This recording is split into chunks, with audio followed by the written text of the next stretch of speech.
Welcome to Rentv, Real Estate News Television, your source for news about today's most compelling commercial real estate developments. The following program is from Rentv's Sacramento Commercial Real Estate State of the Market Conference held on May 12, 2016. Sponsored by Kennedy Wilson and CCIM.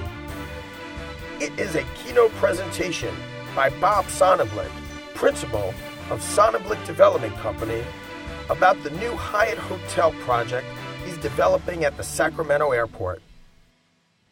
If you look at the directory under Bob, you'll see he's a graduate of Wharton School. But more importantly than that, he's a graduate of Horace Mann High School, back in the Bronx, which happens to be the same high school I went to. So Bob and I have known each other for a while. He comes up here from Southern California. He's been developing shopping centers around California. He's also been financing for quite a while, his previous incarnation. And now he's developing the Hyatt here. Bob, there, take it away. Thank you, Steve. And one comment for the record before we start. Steve and I went to high school together. He's much older than I am now. Besides that, one other thing I make mention just for the fun part of it. After high school, I went to Wharton Business School, and the only thing I ask anybody in the audience when I talk about Wharton is, please don't judge all of us by Donald Trump. Before Nice hotels, though. He's done some wonderful hotels, and I will even tell you, he came to our class in my senior year at Wharton and spoke to our real estate group. And again, that was before he was as famous as he is now, obviously, but was a wonderful speaker and was actually one of the reasons why I got into commercial real estate, was from his discussion with us at Wharton. And it's nice to see somebody give back. He actually came back in and spoke to us. I got to say, I had a nice experience with him, too, as it relates to Rentv. So. Right. So that's nothing political. More importantly, though, we're here to talk a little bit about the Sacramento hotel market, and specifically a project that we're involved in, and we're very excited about it. But the first thing to talk about in the hotel market here is what a totally unique hotel market Sacramento is, and for one major reason.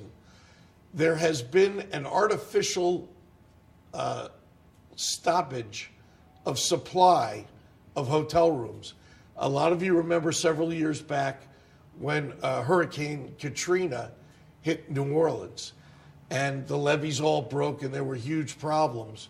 Well, immediately 2 weeks after that, the Army Corps of Engineers here in Sacramento, I'm sure a lot of you do business with them, essentially said, by the way, Sacramento has an identical problem as what happened in New Orleans.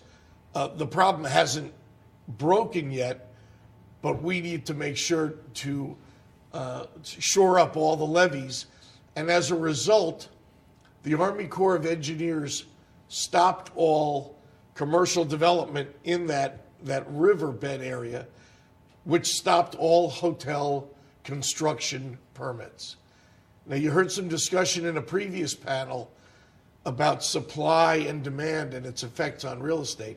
Now, maybe in China, when you do things that affect artificially supply and demand, maybe it doesn't catch on. Here it does. And when you artificially stop for a 6 or 7 year period all hotel construction, it has a huge effect on supply and demand and on operational results. Again, this time when you stop supply, so there are no new hotel rooms, it does good things to the operational results. So the first thing I can tell you all is, over that 6 year period from 2009 till today, with no new hotel rooms really added to the supply, the operational results from the metro area on the hotel side have gone up phenomenally well. We're seeing 6, 7, 8% annual RevPAR growth in room rates and in occupancy. Phenomenal numbers that are too good. They're nothing that really we could keep. But again, Hotel News Network, who was kind of our Bible statistically, said over the last 7 years in the United States of America, the number one city for smallest additions to supply was Sacramento, California. Now again, assuming we all do live by supply and demand factors, that just creates a great opportunity for those of us in the industry. And Steve, maybe if you can help me out for a second. Again, I can tell you why. One of the reasons why I'm here today. Yeah, that's perfect, Steve. You all know the great new airport that the county has done here in Sacramento. One of the things that happened from the construction of the new $500 million terminal was the demolition of the old Host Marriott Hotel. It was a piece of garbage, but it was demolished. That was on the site of the property. After they built this beautiful $500 million complex, they said, oh, you know, we demolished that other hotel. Maybe now we need a new one. And they did an RFP, and of the 50 developers, they chose our firm to build the new hotel. So again, you've got the two terminals and the monorail that connects the new gates. And I'm sure many of you fly in and out of this. The county essentially said to me, hey, Bob, we've got this airport. It's a blank canvas. Where would you like to build the hotel? We own the whole airport. You choose. One of the other things over here is the 3,000 car garage that I'm sure many of you, pull in and out of. And next to it, there is kind of a pie-shaped parcel of land that was kind of more famous for some questionable art. Art is in the eyes of the beholder, so I won't make any more statements. But there was a kind of a multicolored bird there that, again, some of you may. It's since been moved, but that parcel is the one that we chose for the hotel. And again, for the reason of you've got one terminal here with baggage claim, another brand new beautiful terminal here with baggage claim, above ground walkways, on grade walkways, everything, putting this site right in the middle of everything. How big is that site, Bob? A little over 1.5 acres total. And we're taking down one of the side ramps on the side here, Steve. Also, great visibility as every one of you is on the monorail from the outer terminal here. You're on the monorail, you see our sites. Obviously, we did signage facing directly towards that as well. So we won the RFP, and the first thing we did was some feasibility studies. How many rooms, what flag, what level of hotel, things like that. Our original decision was to do 135 rooms and a limited service hotel. Now, here in this hotel, we're all sitting here in a Hyatt Regency. There's space like this. There's room service, there's restaurants. This is a real, here tonight, or today, a full service hotel. One of the things that's changed in our industry nationwide is that full service hotels like this have become dinosaurs. Dinosaurs. And it happened over a 5-year period. Now, I'm not going to say to you that it can't change back, but right now, all you're seeing built in the United States of America, not just Sacramento, but the United States of America, are limited service hotels. Courtyard by Marriott, Residence Inns. In our case, a Hyatt Place. Hilton's got a couple Homewood Suites. Hampton, I know a lot of guys know. Everything that's being built in the United States today are these limited service hotels. And what that is, very simply, it's a rooms only box. Space like this, like we're sitting in, really doesn't exist. Maybe instead of 25,000 square feet of this in a hotel like this, there may be 3,000 or 4,000 square feet. The money, again, greedy developer talking for a second, the money in these deals, the profit margin, is the rooms. Really, when you've got rooms, you've got people that you need to check people in at the front desk. You need chambermaids to clean them. But that's about it. You have no food and beverage. There's no spas. There's no huge ballrooms, things like that. That's the past in the industry. And most importantly, when you go talk to your favorite lender in the industry today, if you walk in and say, hey, I want to build a full-service golf resort, or I want to build a full-service hotel, the lender goes like this. Just to give you one more statistic, there has not been a new resort hotel built in the United States in 9 years. Think about that. I mean, we all go on vacation around the country. Nothing, zero new supply. The industry has totally changed to this limited service business. And again, the end reason, finance and numbers. These kind of limited service hotels have a 40% profit margin when they're operated right. A resort hotel may have a 22% profit margin. You're working twice as hard. So the end result of all that is Steve could own a beautiful Ritz-Carlton somewhere, but for the same dollars... Dana Point. That's a great one. For the same dollars, Brett could own 4 Hampton Inns and be making 5 times as much money. So you could have an ego deal or you can have a profitable deal. That's the choice today. That's really what's happened in the hotel business. Go ahead. So, I agree with everything you're saying except 2 things. What's that? The original model for airport hotels was like the Hilton in Chicago Airport, where you get off Inside the airport, right. Right. And so that is dramatically lesser than a place where everybody can fly in, have the meeting, and then stay overnight or not and go.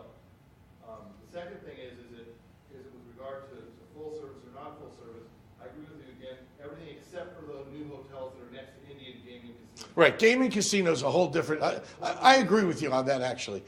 Gaming casinos is its own separate thing, and unfortunately for me, I haven't been able to find any Indian blood in my. You got to have one 1/16th Indian, and there's no such thing as a Sonnenblick Indian tribe. But so Sonnenblick tribe. the tribe is they're not Indians, right? No, you're absolutely right. The casino business is a different animal totally, but it's very limited, as to who can do them. You and I cannot go do an Indian. I'm doing one, but that's another story. Well, I don't know how you manage that, but anyway, yeah. So no restaurant in there? No restaurant at all. What it does have, I'll tell you the interesting story about it. What it does has is a very simple grab and go kind of thing. Right now, during the day and until about 9 o'clock, we've got a food court that's next to us inside the airport itself. Most of these, not this one specifically, but most of these are being built in areas where there's street restaurants all around them. And I'll give you the best example in our industry, and this one blows almost everybody away in our entire industry. The number 1 Hilton in the United States of America is in New York City. It's the New York City Hilton. It's a 700-room hotel, so it's not a small hotel. This year, they rocked the industry by saying, we're stopping all room service. Now, this is their flagship hotel. The one on 6th Avenue? 6th Avenue, Rockefeller Center. The flagship hotel in the middle of potentially the biggest and strongest hotel market in the United States. And they can't make money on room service. Now, what does that tell you? It's just a loser as a concept. And they essentially said to all their customers, hey, there's restaurants down on the street. Go down there and go eat at the Carnegie Deli, Well, in New York, across too, the you street. can get 24 hours from restaurants. Exactly right.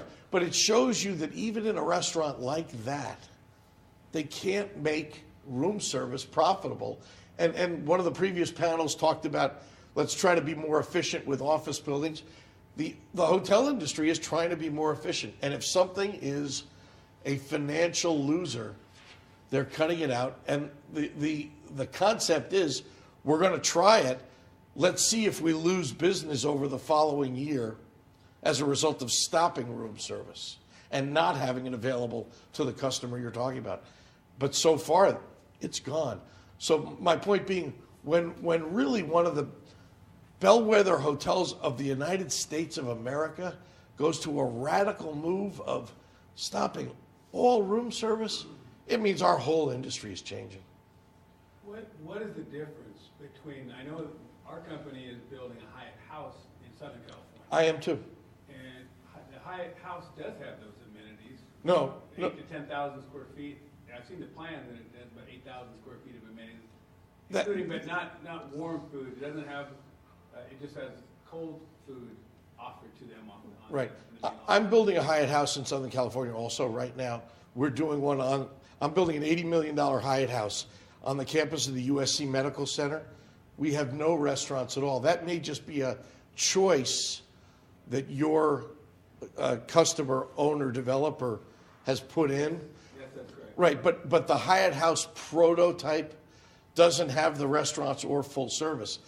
Because I'm in the middle of 4 hospitals, I'm building my own kind of restaurant row with Starbucks and 5 restaurants, but they're just on regular leases to Starbucks and to this restaurant. It's actually not part of the hotel operations. And that model is something that we're taking and doing at many other places. Isn't Hyatt pretty stringent on requiring their developers to follow their prototype? Not for that issue. Hyatt isn't? Not for the limited service. Hyatt House and Hyatt Place, if you said to them, I don't want one restaurant in either one of those, they're fine with it. Yeah. I'm saying things really have changed in our industry in the last 3 years even. And everybody's going in the other direction, at least for now.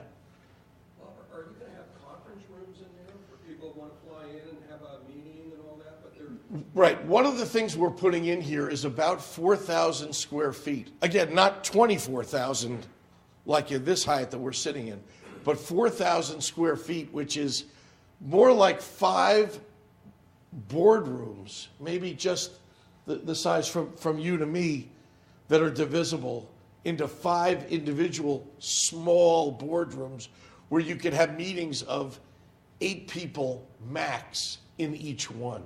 But that's it. will they be able to get food service out of the airport if they want to have? Yeah, we've already worked that out with 2 of the suppliers in the airport. Good, okay. Yeah. But the industry is just moving totally away to that. And again, the one industry term that everybody uses, it's a rooms only box. And that's the concept right now. How are the full-service hotels going to pivot off of what they have to stay alive? That's a great question, and that's actually the biggest question in our industry today. Let's say that you own this hotel. Now, this location is phenomenal. This property is gorgeous. But it's a dinosaur, and what do you do with all that food and beverage and back-of-house space? The answer is I can't tell you. The only thing that could be done, and everybody look around for a second. Let's say that this floor that we're on right now together is 8,000 feet. The question is, could you break this up and put in 15 more hotel rooms and have a nice view? Maybe yes. That's because we're up on the 15th floor. It's not an easy answer if you've got space on the first floor that would have been a restaurant. What do you do with that? That was a kitchen. Or a kitchen that with no view. Right, or A with kitchen, no windows. windows, right? What you've hit on is the big discussion in the whole industry today. And the other thing that's happening is these limited service hotels, especially because they're brand new, are almost getting the same room rate that the full-service hotel is. And so, as an owner, if your margin on this one is 40 and your margin on this one is 20, and you're almost at the same room rate, boy, oh boy, there's no question which one you build. What's your pro forma ADRs at that? On this hotel, well, let's talk about this specifically, and I'll answer it. We got one other thing, and it's directly tied into your question, so let me just take 2 seconds. Those of you that know the Sacramento office market, the closest hotels to the airport are kind of out in Natomas. It's about a 5 or 10 minute van ride. If you have a choice and you're walking out of this baggage claim and you have a choice between going on a 10-minute van ride each way or walking across the street, and in 15 seconds you're in my lobby. If we're at equal prices, which one of those two are you going to do? You're right. I hope. I hope. The way I look at it, and again, this is a direct answer to your question about room rates. I think that having this inside the airport and having an exclusive on the airport grounds, which we have, and everybody else being out 10 or 15 minutes, it will be a room rate premium, we hope, of $15 to $20 a night. Eventually, that customer that's going out on the shuttle van each way to the Sheraton, 4 Points, is going to look and say, oh, God damn it, I just want to be right there at the terminals. And so the answer to your question is, we think it'll be about a $15 or $20 room rate premium. And we're figuring we should be at about $165 a night room rate in 3 years when we open. We just got our construction financing approved, and we just signed our construction contract. We've got great architects. We just signed a deal. For those of you that are familiar here in Sacramento, we just signed a deal with the Hotel Workers Union. Last thing I want is the Unite union workers running around with signs, Bob's a bad guy. So we signed that document as well. So we'll be breaking ground in about 60 days on this project. Do you guys have a management company? Yeah, we've hired a company called Crescent Hotels, who manages about 75 hotels around the country, including about 20 Hyatts, and specifically manages limited service. Hey, Steve, do me one favor. Go back to that aerial photo. Did you buy the land or did you ground lease? Ground lease it. When we originally won the RFP, the county who owns the airport said to us, listen, we own this airport. We cannot sell 1 acre to any third party. We own the entire airport. And so we had to do a ground lease for the property. And again, it's just the red parcel, and we worked out a parking agreement for use, of 200 parking spaces as well. How long of a ground lease did they do? They're only allowed to do 60 years by legislation. We asked them for 99, but the county attorney said we're not allowed to do any more than that. One other huge issue in the hotel business, actually in the real estate business, you heard it in previous things, was the huge onslaught of Chinese money that's come into the real estate business, and specifically the hotel business. One of the things that we did, I mentioned before, our Hyatt House project down in Los Angeles. On that, we just finished a $24 million EB5 raise. All of that money came from China. And again, you heard one of the panelists just talking about it's kind of just money looking to get a safe landing spot just outside of China in the U.S. We raised that $24 million from 48 Chinese individuals, each putting up $500,000 so that they can get a green card. And the most interesting part of that whole deal is that they get a 6% return on their money. But what we found out later, the actual investor is getting a 1% return on their money. The other 5% per year are going to agents and brokers and middlemen, and that's a standard part of the EB-5 business. So the actual cost of the money, or the actual return on the money, I should say, to the guy that's actually putting it up is 1% per year. It's unbelievable. So you heard the story about these guys are just looking for a safe haven, getting their money out of China and into the U.S. into good projects. It's really true. I mean, somebody's locking in money to get a 1% return plus their green card. That's like free money as far as I'm concerned. But the EB-5 deals are supposed to be generating employment here. And so it's kind of counterintuitive to go from no service spots, hotels. You're absolutely right. There's one catch to what you're saying. When they talk about generating employment and jobs, they also include construction. So if in that case, again, that's an $80 million project. The number of construction jobs over that 2-year period are included in the formula. But you're exactly right. A limited service hotel, has 1/5 the number of jobs that a full service like this does. But it's because of that construction job creation that it does qualify. But end result on all that discussion is that Chinese money has come in. You guys heard discussions about San Francisco and things like that. Sacramento can actually be happy about one thing. The discussion before in the previous panel talked about how things were fairly stable.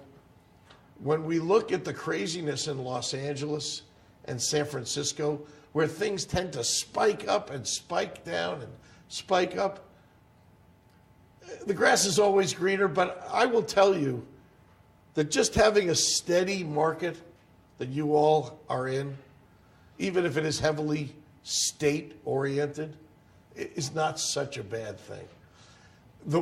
For us in the real estate business, go try to buy buildings for $500 a foot, $600 a foot, like you would in San Francisco. You really can't transact business. There's no returns to it.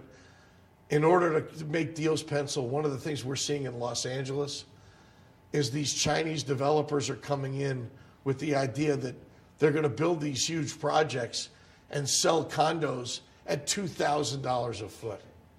$2,000 a foot. The deals in New York that they're building are at $4,000 a foot. The only thing to take away from all of that is just because those projects are starting doesn't mean they're going to be successful. And I hate to sound like a pessimist, but everybody gets excited when they see a new project. Oh, the Chinese developers are doing this sexy project or that sexy project. That doesn't guarantee success. And God knows what the world is going to be 2 years from now when all these projects finish. Can people really get $2,000 a foot in LA or $4,000 a foot in New York City? I'm not so sure. It's very hard to come 4,000 miles, sit down and do a building and a project and make it a success. So the only thing to take away from all that is just because you see something start doesn't mean that they're so smart and that it's going to work. Big difference in our industry. And again, for those of you that have been through a couple cycles, you kind of understand that a little bit. The other thing that we've talked about for this project, again, it was mentioned before, costs of construction here in Sacramento, and this is the biggest discussion, and Jeff, you made reference to it. We've got things also, Title 24, ADA. I'm going to give you the biggest, craziest example of an ADA thing that affects us in the hotel industry. If you have a pool, and I mean every major hotel in the country has a pool, even the little crappy motels have a pool. ADA legislation came out in the state of California that you must have a lift, a pool lift that helps a handicapped person get into the pool. Now that lift, including installation, is $3,000-$4,000. I could pay somebody to just sit by the pool and it wouldn't cost me as much as that. Now, that's a silly example, but that's the world we live in. It was mentioned before about Title 24. It's done huge things to raise the costs of building these things. So it hurts our numbers, and the only way to fix those things is generally passing that on to the customer with a higher room rate. The benefit of Sacramento is because there's been no additions to supply in 6 or 7 years, rates have gone up by themselves here. So the one thing I can kind of leave you with is that on the hotel side, the market and the operating results have really been good so far. And for those of us in the hotel industry, you don't hear many of us bitching and moaning. I mean, we were joking about, office buildings, the numbers don't pencil, and rents haven't gone up. But on the hotel side, things have. And again, tied to another question about, can the hotel business here survive without the state being here? No chance. A huge amount of our business is state related. And if that state were taken out and this weren't the capital, it would change things very drastically. And I'm sure that's true on the office building. It really, if you dig down to it, on the office building side as well.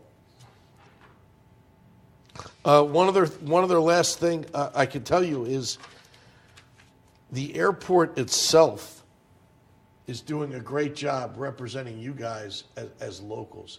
They've been working very hard about bringing new airlines in and adding on a lot of new routes. For you as local businessmen that fly around, I came in by coincidence from the East Coast through Atlanta. I mean, nonstops from Atlanta to here on Delta. Those of you that are American Airlines flyers, you go through Dallas very easily here. The airport here, the one thing I can tell you, because it's crucial to my business in the hotel, is the airport here has gotten its shit together finally. With the new addition, they brought in a lot of people on staff who actually know the airport business, and it's been a big change for the better.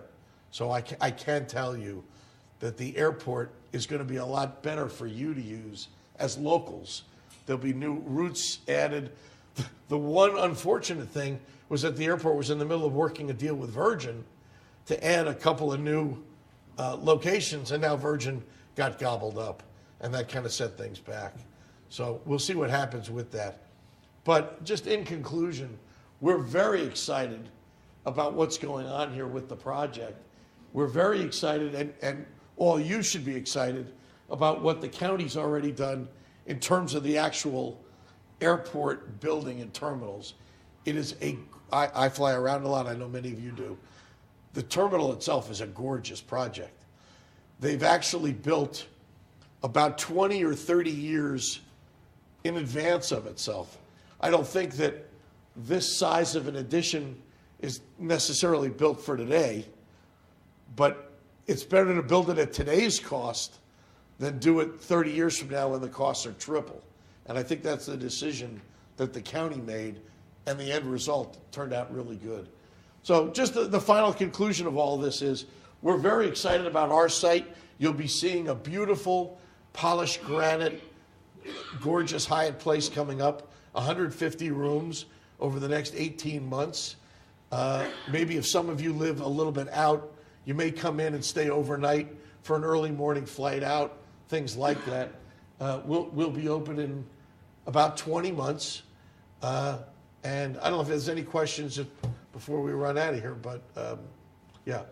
Well, are you working with other cities and counties doing projects like this? Yeah, we just won one yesterday. We're doing a new city hall and hotel on the beach in Panama City, Florida.